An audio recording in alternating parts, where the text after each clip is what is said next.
Hello everyone, welcome back to my channel Randhne बंधन।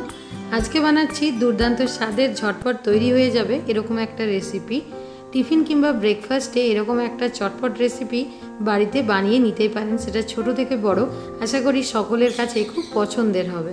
তো চলুন রেসিপিটাকে শুরু করা যাক। যদি ভালো লাগে অবশ্যই চ্যানেলটিকে সাবস্ক্রাইব করে রাখবেন।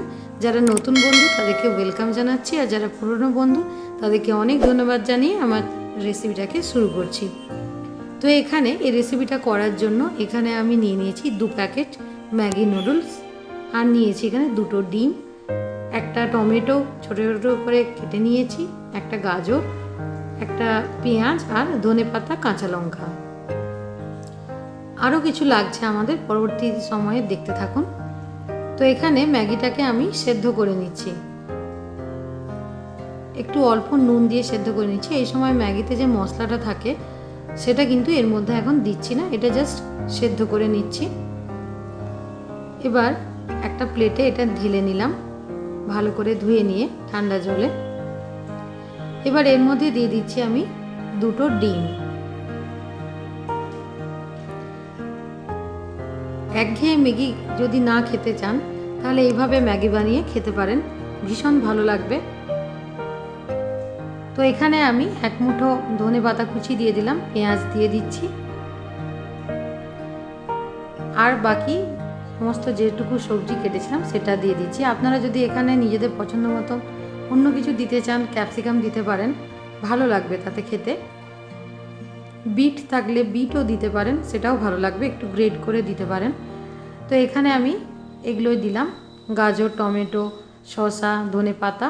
এবার মশলার মধ্যে দিয়ে দিচ্ছি অল্প একটুখানি নুন, তারপর এখানে ম্যাগির যে মশলাটা থাকে সেটা এখানে 2টো প্যাকেট ঢেলে দিলাম, আর এখানে এক্সট্রা একটু ম্যাগি মশলা যেগুলো নর্মাল কিনতে পাওয়া যায় সেইটাও একটু দিয়ে দিচ্ছি। এখানে আমি অন্য কোনো মশলা ইউজ করছি না, সমস্তই ম্যাগি মশলা বা চাউমিন, এটা চাউমিন মশলা, এটাও আমি 1 চামচের মতন দিয়ে দিচ্ছি, এটাও কিনতে পাওয়া যায়।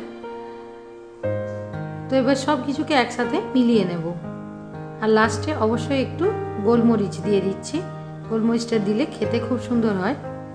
এবার একটা প্যান গরম করে নিয়েছি, প্যানের মধ্যে সরষের তেল দিয়ে দিচ্ছি। তেলটা একটু চারিদিকে স্প্রেড করে নিলাম। এবার ম্যাগিটা ঢেলে দিচ্ছি, ম্যাগি আর যেটা সমস্ত কিছু মেশানো আছে। এবার এটাকে একটু মিডিয়াম ফ্লেমে রেখে কুক করতে হবে আমাদেরকে।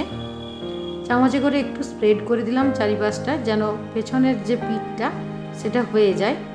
একটা পাশ ভালোভাবে ভাজা ভাজা হয়ে যেতে হবে, তো এটা একটু হাতে টাইম নিয়ে করতে হবে।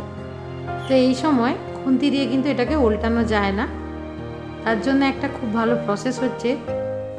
দেখুন এটা চারদিক থেকে ছেড়ে যাচ্ছে। এবার আমি ঢাকনাটা দিয়ে এটাকে উল্টে নিচ্ছি, তারপরে আবার এটা ঢেলে দেব। কি সুন্দর একটা পাশ খুব ভালোভাবে দেখুন পুরো ভাজা ভাজা হয়ে গেছে। এটা যখন হয়ে যাবে তখন সুন্দর একটা বলের আকার ধারণ করবে, সেটা দেখতেও খুব ক্যাচিং লাগে বাচ্চাদের কাছে, আর খেতেও ভালো হয় এই রেসিপিটা। তো অবশ্যই একবার এইভাবে কিন্তু ট্রাই করবেন। দেখুন কি সুন্দর বলের মতন হয়ে গেছে, চারপাশটা ভাজা ভাজা হয়ে গেছে। তো এটা সসের সাথে আপনারা সার্ভ করতে পারেন, কিংবা পুদিনার চাটনি, ধনেপাতার চাটনি, দুর্দান্ত লাগবে খেতে। তো আমার এই রেসিপিটাকে যদি ভালো লাগে তাহলে অবশ্যই একটা লাইক, কমেন্ট, শেয়ার, সাবস্ক্রাইব করে রাখবেন রন্ধনে বন্ধন চ্যানেলটিকে। আবার আপনাদের সাথে দেখা হবে পরবর্তী কোনো ভিডিওতে। ততক্ষণ ভালো থাকবেন, সুস্থ থাকবেন, আমার সাথে থাকবেন। ধন্যবাদ।